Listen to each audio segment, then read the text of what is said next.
नमस्कार दोस्तों, स्वागत है सबका इंस्पायरिंग और इन्फॉर्मेटिव वीडियो में। अभी हमारे साथ एक सर हैं जो पीएससी का इंटरव्यू देकर आए हैं। तो सर से जानेंगे कि सर का कैसा इंटरव्यू रहा, कौन सा बोर्ड था और कैसे सर प्रिपरेशन कर रहे थे और कैसे इस मुकाम तक पहुँचे हैं।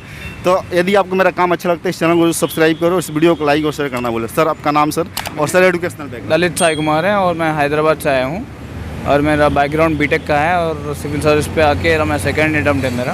ओके। और बहुत अच्छा हुआ इंटरव्यू मेरा भी। सर आपका मीडियम सर क्या रहा है? इंग्लिश मीडियम है। सर आपका optional subject sir? Telugu literature. Sir कौन सा सर बोर्ड था सर और कितने सर इसमें मेंबर? 24 सर है और 4 मेंबर है पूरा। ओके।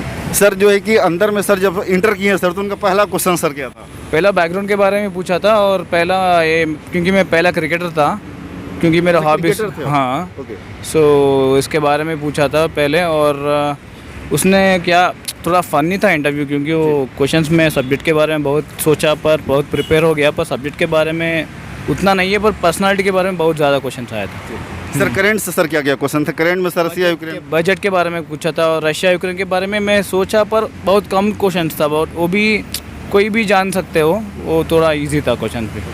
सर ओवरऑल सर बात करिए तो सर आपका सर इंटरव्यू सर कितने देर चला सर, कितना सेटिस्फेक्शन सर आपको मिला? 30 मिनट के अंदर ही हो गया और सेटिस्फेक्शन तो बहुत अच्छा है, क्योंकि ऑलमोस्ट मैंने बोल दिया। ऑलमोस्ट मैं जो मेरे को पता है वो बोल दिया, अगर मेरे को पता नहीं है तो मेरे को नहीं मालूम बोल के बोल दिया सीधा। सर ऐसा कुछ क्वेश्चन पूछा गया जिसमें सर आप ब्लैंक हुए हो, ऐसा मतलब फील हुआ वगैरह? ये तो मतलब सॉफ्ट टाइप का होना। एक क्वेश्चन पूछा साइंस एंड टेक्नोलॉजी के बारे में, कुछ नया इन्वेंशन के मैं उतना वो सुन भी नहीं पाया, क्योंकि मैं थोड़ा नर्वस था, क्योंकि उसका पहला क्वेश्चन भी थोड़ा मेरे को उतना मालूम नहीं है। सो उसके बारे में ब्लैंक हो गया और एक 30 सेकेंड लगा मेरे को, sorry sir I don't know बोल के बोल दिया बस। Sir ethical sir question, conditional question sir बहुत पूछे जाते हैं। ऐसा सर बताते हैं कब डीएम बन जाओ, सीएम बना दिया जाए, आपको पीएम बना दिया तो फिर क्या करोगे? सर कुछ था कैसा स्टडी टाइप? एक्चुअली हैदराबाद में क्या हो रहा है कि अब तेलंगाना में क्या हो रहा है कि सीएम और गवर्नर के रिलेशन थोड़ा ख़राब है। जी जी। सो इसके बारे में एक क्वेश्चन पूछा, अगर ये गवर्नर का रोल एक्चुअली बहुत इंपॉर्टेंट है कि नहीं स्टेट पे, और वो नॉमिनल हेड है ना, उसका एक्टिविटीज़ क्या बनता है वो ज़रूर इम्पोर्टेंट है, वो चीज़ के बारे में पूछा था क्वेश्चंस। और निज़ाम के बारे में थोड़ा क्वेश्चन पूछा, हैदराबाद निज़ाम है ना, उसके बारे में थोड़ा क्वेश्चन पूछा। ओके। सर पढ़ाई के दिनों में सर के बारे में, आर्किटेक्चर के बारे में सर पढ़ाई के दिनों में सर कितना सर आप टाइम देते हैं सर? मैं एक्चुअली मैं एवरेज स्टूडेंट था बिल्कुल, मैं पूरा एकेडमिक्स में स्टार्टिंग से भी, पर सिविल सर्विस के आने बाद थोड़ा लोग बोल दिया मेरे को 16 आवर्स पढ़ना, और मेरे से नहीं हो पाया और मैं 8 से 10 घंटे तक हर दिन में टाइम दिया उसको स्टडी करने के लिए।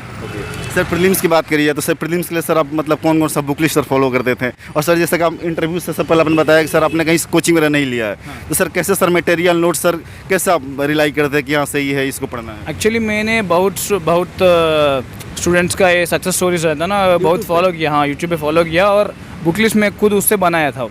मैं खुद एक बुक लिस्ट बनाया पूरा।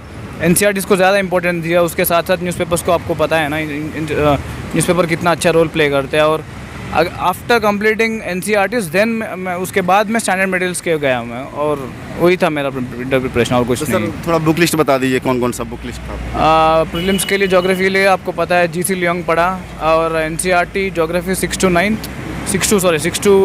to 12th, and after that polity Laxmikanth है, and art and culture Nitin Singhania, environment के लिए शंकर IAS, एंड इकोनॉमी के लिए श्रीराम नोट्स वाजीराम का, और क्या बाकी है, हिस्ट्री के लिए सेम पूरा एनसीईआरटी पढ़ा और कुछ नहीं। Okay. Sir mains answer writing की सर बात करिए तो सर आपने कहीं कोचिंग वगैरह ज्वाइन किया था मेंस आंसर राइटिंग के लिए? सर सेल्फी किया था आपने? सर कैसे किया? मेंस आंसर राइटिंग के लिए मैं विजन IAS को गया था हैदराबाद में। विजन IAS को? हाँ। तो सर मेंस सर आप तैयारी कैसे किए थे? जैसे कि स्टैटिक पार्ट हो गया सर, उसके बाद में सर जो डायनेमिक पार्ट है दोनों को रिलेट करके सर पढ़ना होता है, मतलब बहुत ही वो करना होता है, उसमें रिचनेस लानी होती है sir, time to time sir वो इंक्रीज करना पड़ता है उसका सर स्किल। तो सर कैसे किया आपने इसको? एक्चुअली अगर हम एक बार सिलेबस पूरा पढ़ लिया, तो अगर न्यूज़पेपर पढ़ना शुरू किया तो हमको ये पता चलेगा क्या इंपॉर्टेंट चीज़ है, क्या इंपॉर्टेंट चीज़ नहीं है। ऐसा हम थोड़ा एलिमिनेट करके थोड़ा ये टाइम लगेगा प्रोसेस है, क्योंकि एक दो दिन में नहीं होता, 2-3 महीने कंपलसरी लगता, क्योंकि हमको क्या इंपॉर्टेंट चीज़ है, स्टैटिक से डायनेमिक से क्या रिलेट करना है, और नोट मेकिंग बहुत इंपॉर्टेंट है इस प्रोसेस में। सर नोट मेकिंग बहुत इंपॉर्टेंट है सर। कोचिंग जैसा कि सर आपने नहीं लिया सर, बिना कोचिंग सर क्या लगता है पॉसिबल यूपीएससी करना? इस बहुत सारा स्टूडेंट है कि रिमोट एरिया में रहते हैं इंडिया के, यहाँ दिल्ली नहीं आ सकते, हैदराबाद नहीं आ सकते, जयपुर लखनऊ नहीं जा सकते, तो सर बिना कोचिंग सर क्या मतलब इसके पीछे की रियलिटी है?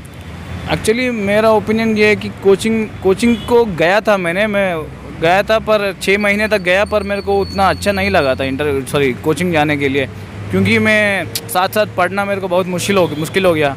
कोचिंग छोड़ दिया मैंने और सेल्फ स्टडी प्रिपरेशन स्टार्ट कर दिया, क्योंकि अब हमको इतना रिसोर्सेस मिल रहे इंटरनेट पे, यूट्यूब पे, हमको ऐसा नहीं बोलना है, पर किसी जगह पे जाने की ज़रूरत नहीं है, आपके पास इंटरनेट का चीज़ है तो। जी सर, जैसे कि आपने बताया कि सर आप पहले सर क्रिकेटर थे, तो सर क्रिकेटर सर इधर सर यूपीएससी मानेगा, सिविल सर्वेंट सर बनने का सर कहाँ से सर ड्रीम आया, कहाँ से मोटिवेशन? एक्चुअली क्रिकेटर मेरा ड्रीम है, और सिविल सर्विस पे आना मेरा फादर का ड्रीम है। वो बचपन पे बहुत ट्राई किया, वो नहीं हो पाया, पर एक्चुअली क्रिकेट में ऑलमोस्ट मैं रणजी प्रोबेबल्स तक गया था हैदराबाद के लिए। रणजी प्रोबेबल्स रणजी नहीं खेला, प्रोबेबल्स तक गया था, और उसके बाद मेरे को एक स्पोर्ट्स इंजरी हो गया, सो बैक का इंजरी हो गया, थोड़ा डॉक्टर ने रेस्ट के लिए बोल दिया, और थोड़ा मैं डिप्रेशन पे चला गया था। और जब मैं तभी बीटेक कंप्लीट हो गया मेरा 2016 में, और मैं बोला डैडी को मैं फॉरेन चले जाता हूँ एमएस के लिए, बोले तो डैडी था तभी आगे बोला था मेरे को, नहीं सिविल्स तुम ट्राई करो, क्योंकि मेरा बचपन से वो मेरा इंस्पिरेशन है सिविल्स को जाने के लिए। ठीक है, डैडी के लिए थोड़ा डेडिकेट कर दिया पूरा, और सक्सेस आने के लिए इस बार सोच रहा हूँ मैं। सर डिमोटिवेशन से सबको फील होता है, सारे स्टूडेंट को सर फील होता होगा, आपको भी सर इसलिए फील होता होगा सर। उसके लिए सर बड़ा पर्सनल क्वेश्चन मैं पूछ रहा हूँ सर, उसके लिए क्या करते हैं बेसिकली सर आप? ज़्यादा टाइम में, क्योंकि ऑलरेडी मैं स्पोर्ट्स पर्सन है ना, स्पोर्ट्स के लिए बहुत ज़्यादा इंटरेस्ट देता हूँ मैं। सो अर्ली मॉर्निंग एवरीडे मैं ग्राउंड को जाता हूँ, थोड़ा क्रिकेट नहीं है तो जैसा जॉगिंग, नहीं तो कुछ मेडिटेशन ऐसा करके थोड़ा आता हूँ, क्योंकि फ्रेश रहता माइंड सुबह जगह है तो। ज़्यादा लोग क्या करते हैं, सुबह उठने के बाद ही पढ़ना शुरू करते, क्योंकि थोड़ा बॉडी को थोड़ा एक्टिवेट किया ना हम, थोड़ा पूरा दिन चल पाएगा हम। Sir IAS IPS sir civil servant होना सर, इस बिल्डिंग में आना सर सबसे बड़ी बात होती है, इसके बाद सर सेलेक्ट होना तो और बड़ी बात होती है सर। कोई ऐसा सर पावर प्रेस्टीज सर आपको अट्रैक्ट करता है यूपीएससी में जो है? नहीं, पावर से ज़्यादा मेरे को सोशल सर्विस करना मेरे को बहुत अच्छा लगता है, क्योंकि मेरा फादर बचपन से मैं देख रहा था, क्योंकि बहुत ज़्यादा सोशल सर्विस करते हैं, और बाकी उल्टा कुछ नहीं एक्सपेक्ट नहीं करते उसने। सो उससे मैं बहुत इंस्पायर हो गया मैं भी, और करना बहुत मेरे को भी अच्छा लगता है, क्योंकि क्रिकेट भी देश को एक सेवा है, और ये भी देश को सेवा है, क्योंकि ये बहुत बड़ा सेवा है उससे बड़ा। सो मेरे को यही अच्छा है। सर बात करिए कि सर मार्केट में सर बहुत सारा मटेरियल्स है सर, जैसे कि आप सेल्फ स्टडी किए हैं तो आपके पास सर इसका ज़्यादा एक्सपीरियंस है कि सर कैसे सर एक नोट्स सर बुक्स को सर मटेरियल्स को उसको कलेक्ट करने के लिए वो बेसिकली क्या चीज़ पे ध्यान देनी होती है कि हाँ इसके अकॉर्डिंग मुझे ये बुक्स और नोट्स लेना है? सब यही बोलते हैं कि जैसे उसको लिमिट रखना बोल के, वो बहुत इंपॉर्टेंट चीज़ है कि ज़्यादा लोग क्या करते हैं, वो बुक्स का पूरा रूम भर जाते हैं, क्योंकि वो एक बुक के बाद एक बुक ऐसा पढ़ते ही जाते हैं, क्योंकि वो रिवीजन नहीं करते। वो मेन इंपॉर्टेंट है। मैं क्या करने वाला कि मैं हर मंथ एक सब्जेक्ट को पक्का रिवीजन करता हूँ, 1 मंथ होने के बाद 10 दिन पूरा रिवीजन के लिए लगता हूँ पूरा। सो ऐसा मेरे को सोर्सेस लिमिट करना बहुत इंपॉर्टेंट है। दोस्तों घर बैठे आपको यूपीएससी पीसीएस की ऑल मटेरियल्स चाहिए, like all standard books, all notes like Drishti Vision, Vajiram etc, NCERT books, old new NCERT, mix NCERT, तो दिल्ली के आप राजेश बुक स्टोर से मंगा सकते हैं, दिए हुए नंबर पर कॉल करके। Thank you. सर प्रीलिम्स में सर एलिमिनेशन टेक्निक की सर बात होती है सर, उसको सर कैसे करना होता है, थोड़ा एलिमिनेशन टेक्निक को सर बताएं। एलिमिनेशन बोले तो अगर एलिमिनेशन में भी थोड़ा गेसवर्क का भी चांस रहता, पर मैं क्या किया कि प्रीलिम्स में पहले मैं जो परफेक्ट है क्वेश्चंस में वो पूरा लिख दिया। उसके बाद मैं एलिमिनेशन प्रोसेस में क्या किया कि एक्चुअली 4 स्टेटमेंट रहता उसमें, 4 ऑप्शन रहते ना, 4 ऑप्शन में हम जो रिलेट नहीं रहता ना क्वेश्चन का उसको पहले निकालना है। उसके बाद आपको 3 ऑप्शन में एक डाउट रहता, उसमें से गेस भी करना पड़ता, क्योंकि 50-50 पे रहता है। एलिमिनेशन में भी हम ये पक्का बोल के नहीं बोल सकते। वो थोड़ा रिस्की है। सर आपसे लास्ट क्वेश्चन मैं पूछना चाह रहा हूँ सर, 5 जून को सर फिर से सर यूपीएससी प्रीलिम्स हो रहा है, जो भी सर एस्पिरेंट आपको सुन उनके सर क्या मैसेज आप? वही एक ही मैसेज है, क्योंकि अब तक मैं भी सक्सेस नहीं हुआ, होने के लिए सोच रहा हूँ। इस बार तो मेरा पहले इंटरव्यू है। अगर आप सिविल सर्विस पे आना है तो आपको कंसिस्टेंसी बहुत इंपॉर्टेंट है, पेशेंस इंपॉर्टेंट है, और डेडिकेशन सबसे बहुत इंपॉर्टेंट है। और अब पढ़ने शुरू करने बाद बेसिक्स का फाउंडेशन बहुत अच्छा रहना है। Basics is the most important thing, because if you are good at basics you can do anything with civil service, that's the only thing. Okay sir, thank you so much sir. हम ईश्वर से wish करते हैं, God से pray करते हैं sir आपका final list में सर सिलेक्शन हो और सर आप सर एक बार प्रॉपर सर इंटरव्यू करने का मौका मिले। तो दोस्तों सर ने अपनी स्ट्रेटेजी बताई, जर्नी बताया और सर के सर इंटरव्यू में कैसा मतलब क्वेश्चन पूछेगा सर ने बताया। ये वीडियो आपको अच्छी लगी तो चैनल को जो सब्सक्राइब करो, इस वीडियो को लाइक और शेयर करना भूलें। Thank you so much.